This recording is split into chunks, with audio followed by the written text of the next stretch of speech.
Hello friends, मैं हूं करण। आपके अपने चैनल स्टडी हुसैन में आप सभी का स्वागत है। आज मैं आप लोगों को कक्षा 10वीं हिंदी के कविवर रामधारी सिंह दिनकर जी द्वारा रचित जनतंत्र का जन्म नामक कविता की व्याख्या बताने वाला हूं।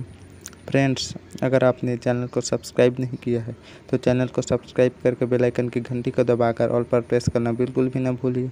और वीडियो ज़रा सा भी इन्फॉर्मेटिव लगे तो वीडियो पर लाइक कमेंट ज़रूर से कीजिए और वीडियो को शेयर करना बिल्कुल भी ना भूलिए, ताकि इस वीडियो की जानकारी दूसरे लोगों तक पहुंच सके।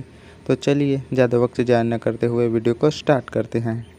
टाइटल अर्थात शीर्षक का नाम है जनतंत्र का जन्म। चलिए पंक्तियों में आते हैं। सदियों की ठंडी बूझी राह सुगबुगा उठी, मिट्टी सोने का ताज पहन इठलाती है। दो राह समय के घर घर नाद सुनो, सिंहासन खाली करो कि जनता आती है। फ्रेंड्स, इसका प्रसंग कुछ इस प्रकार से होगा। स्वतंत्रता की क्रांति को बढ़ावा दिया गया है। इसकी व्याख्या को देख लेते हैं। कवि रामधारी सिंह दिनकर जी कहते हैं कि सदियों की दास्ता के बाद जनता के मन में स्वतंत्रता की जो चिंगारी दबी हुई थी, जो ब्रिटिश राजतंत्र को हटाने के लिए सुगबुगाहटें तेज हो चली थी। व्यापार करने के बहाने वो हमारे देश में आए और हम पर शासन करने लगे। समय परिवर्तन के साथ स्वतंत्रता की आग भड़क उठी। स्वाधीन भारत गणतंत्र रचने को तैयार था। ऐसे में कवि आह्वान करते हुए कहते हैं कि जनता के हाथों में शासन व्यवस्था होनी चाहिए, क्योंकि जनतंत्र की स्थापना होने वाली है। इसका विशेष टिप है। पहला ओज गुड़, दूसरा लयबद्धता। अगले पंक्तियों को देखते हैं। जनता हाँ मिट्टी की अबोध मूर्तें वही, जाड़े पाले की कसक सदा सहने वाली। जब अंग अंग में लगे हो सांप चूस रहे, तब भी ना कभी मुंह खोल दर्द सहने वाली। इसका प्रसंग कुछ इस प्रकार से होगा। ब्रिटिश राजतंत्र को ललकारा गया है। चलिए इसकी व्याख्या में आते हैं। कवि रामधारी सिंह दिनकर जी कहते हैं कि अबोध मिट्टी की तरह यह जनता है, जिसने ब्रिटिश राजतंत्र के अनेक अत्याचार सहे हैं, किंतु उन्होंने मुंह नहीं खोला। ब्रिटिश राज्य उन्हें सांप के समान चूस रहा था। उस पीड़ा को भी इसने झेला है, लेकिन अब वह मुंह खोलकर जनतंत्र की मांग कर रही है। इसका विशेष टिप है। पहला व्यंजना शब्द शक्ति, दूसरा भाषा प्रवाहमय, तीसरा खड़ी बोली। अगले पंक्तियों को देखते हैं। जनता हाँ लंबी बड़ी जीभ की वही कसम, जनता सचमुच ही बड़ी वेदना सहती है।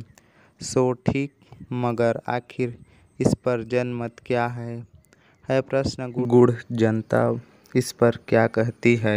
इसका प्रसंग कुछ इस प्रकार से होगा।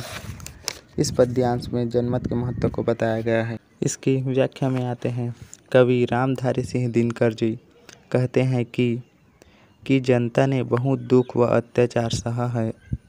सौगंध खाकर कवि जनता की वेदना का वर्णन करते हैं, लेकिन इतनी त्रासदी सहने के बाद उसकी इच्छा जानना एक रहस्य है, प्रश्न गूढ़ है, किंतु यह जानना भी जरूरी है। इसका विशेष टिप है। पहला जनमत का महत्व बताया गया है, दूसरा भाषा प्रांजल, तीसरा मैत्री शब्द का प्रयोग। अगले पंक्तियों को देखते हैं।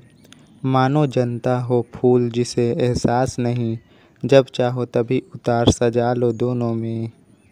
अथवा कोई दुधमुही जिसे बहलाने के जंतर मंतर समित हो चार खिलौनों में।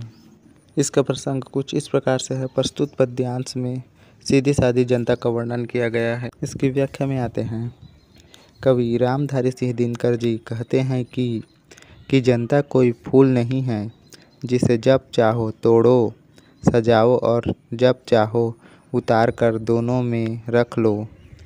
उसे इस बात का एहसास नहीं होगा कि उसके साथ क्या हो रहा है। वह कोई दूध पीती बच्ची नहीं है कि जिस तरह चाहो उस तरह बहला लो और जब चाहो जनता के साथ खिलवाड़ करो। उसे चार खिलौने देकर नहीं बहलाया जा सकता है। वह सब कुछ समझती है। इसका विशेष टिप है। पहला भाषा प्रवाह में, दूसरा मैत्री शब्द का प्रयोग। अगले पंक्तियों को देखते हैं। लेकिन होता भूडोल बवंडर उठते हैं, जनता सब कोपाकुल हो भ्रिकुटी चढ़ती है। दो राह समय के रथ का घर घर नाद सुनो, सिंहासन खाली करो कि जनता आती है। इसका प्रसंग कुछ इस प्रकार से है। जनता के धैर्य का बांध टूटता है, उससे क्या परिवर्तन होता है, इसका वर्णन किया गया है। इसकी व्याख्या को देखते हैं। कवि रामधारी सिंह दिनकर जी कहते हैं कि जनता का सब्र टूटता है, उसे क्रोध आता है तो भयंकर आंधी उठती है और सारा भूमंडल हिल उठता है। जनता जब क्रोध से आकुल हो भौहें चढ़ती हैं तो तूफान उठ खड़ा होता है। कवि प्रशासकों को संबोधित करते हुए कहते हैं कि हे शासकों, तुम समय के परिवर्तन को पहचानो, जनता की आवाज़ सुनो, सिंहासन खाली करो क्योंकि जनतंत्र की स्थापना होने वाली है। इसका विशेष टिप है। पहला ओज गुण, दूसरा लयबद्धता। अगले पंक्तियों में आते हैं। हुंकारों से महलों की नींव उखड़ जाती, सांसों के बल से ताज हवा में उड़ता है। जनता की रोके राह समय में ताब कहाँ, वह जिधर चाहती काल उधर ही मुड़ता है। इसका प्रसंग कुछ इस प्रकार से होगा। संगठित जनता की शक्ति के महत्व को बताया गया है। इसकी व्याख्या में आते हैं।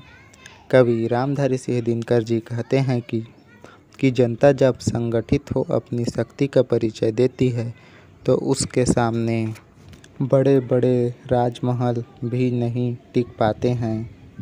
उसकी सांसों की तीव्रता मात्र से ही राजाओं के ताज भी हिल जाते हैं। जनता की राह रोक ले समय में भी इतनी ताकत नहीं है।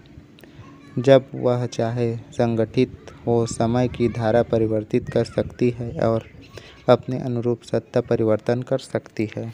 इसका विशेष टिप है। पहला भाषा सरल व सहज, दूसरा ओज गुण, तीसरा लोकतंत्र की शक्ति का महत्व को दर्शाया गया है। अगले पंक्तियों को देखते हैं। अब 2 शताब्दियों सहस्त्राब्दी का अंधकार बीता, गवाक्ष अंबर के दहके जाते हैं। यह और नहीं कोई जनता के स्वप्न अजय, चीरते तिमिर का वक्ष उमड़ते जाते हैं। इसका प्रसंग कुछ इस प्रकार से होगा। जनता अपने स्वप्नों को कैसे साकार करेगी, उसका वर्णन किया गया है। इसकी व्याख्या में आते हैं। कवि रामधारी सिंह दिनकर जी कहते हैं कि हजारों सैकड़ों वर्षों का अंधकार अब समाप्त होने वाला है। आसमान की खिड़कियां भी जनता की प्रखरता से रोशनी से दहक उठी है। गुलामी का जो अंधेरा छटने वाला है, उसे मिटाने का स्वप्न जनता का ही है, किसी और का नहीं। इसका विशेष टिप है। पहला भाषा प्रवाहमय, दूसरा तत्सम शब्दों का प्रयोग, तीसरा जनतंत्र की भावना का वर्णन किया गया है। अगले पंक्तियों को देखते हैं। सबसे विराट जनतंत्र जगत का आ पहुँचा, 33 कोटि हित सिंहासन तैयार करो। अभिषेक आज राजा का नहीं प्रजा का है, 33 कोटि जनता के सिर पर मुकुट धरो। इसका प्रसंग कुछ इस प्रकार से है। भारत के विराट जनतंत्र का आह्वान किया गया है। इसकी व्याख्या में आते हैं। कवि रामधारी सिंह दिनकर जी कहते हैं कि भारत में गणतंत्र की स्थापना की भावना विकसित हो चुकी है और जनता अपना शासक स्वयं चुनने वाली है। आज किसी राजा का नहीं प्रजा का राज्याभिषेक होने वाला है, क्योंकि वह अब प्रतिनिधि का चुनाव करने वाली है। भारत की 33 करोड़ जनता आज अपना स्वप्न पूर्ण करने वाली है।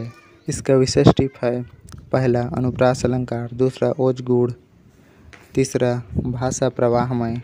अगले पंक्तियों को देखते हैं। आरती लिए तू किसे ढूंढता है मूर्ख, मंदिरों राजप्रसादों में तहखानों में देवता कहीं नहीं, सड़कों पर गिट्टी तोड़ रहे देवता मिलेंगे खेतों में खलिहानों में। इसका प्रसंग कुछ इस प्रकार से है। जनता को ईश्वर का स्वरूप माना गया है। इसकी व्याख्या को देखते हैं।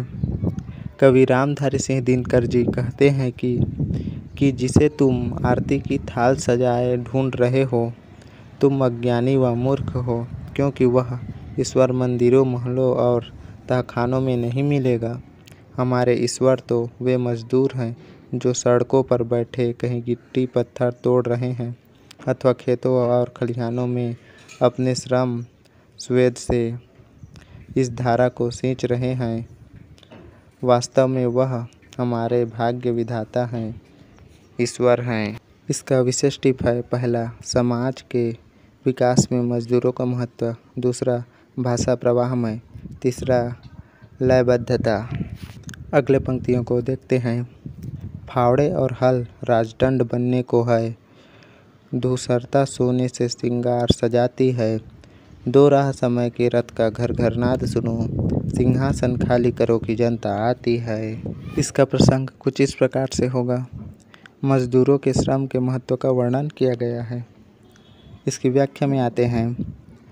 कवि रामधारी सिंह दिनकर जी कहते हैं कि अब वह समय आ गया है कि सोने की चमक अब फीकी पड़ जाएगी। राज्य का श्रृंगार अब मेहनत व मजदूरों के परिश्रम से होगा। फावड़े और हल का महत्व बढ़ जाएगा। समय परिवर्तित हो चुका है, उसकी पुकार सुनो और रास्ता दो, क्योंकि सिंहासन पर अब जनतंत्र का अधिपत्य होगा। इसका विशेष टिप है। पहला, मजदूरों के श्रम का महत्व। दूसरा, गणतंत्र की स्थापना पर बल दिया गया है। तीसरा, अनुप्रास अलंकार। चौथा, ओजगूढ़। पांचवा, भाषा प्रवाहमय। सो फ्रेंड्स, यह थी कक्षा 10वीं हिंदी के कविवर रामधारी सिंह दिनकर जी द्वारा रचित जनतंत्र का जन्म नामक कविता की व्याख्या। आशा करता हूँ इस वीडियो के माध्यम से आप लोगों को कुछ जानकारियाँ जरूर से प्राप्त हुई होंगी। So thanks for watching. तो मिलते हैं नेक्स्ट वीडियो में, तब तक के लिए bye bye and take care.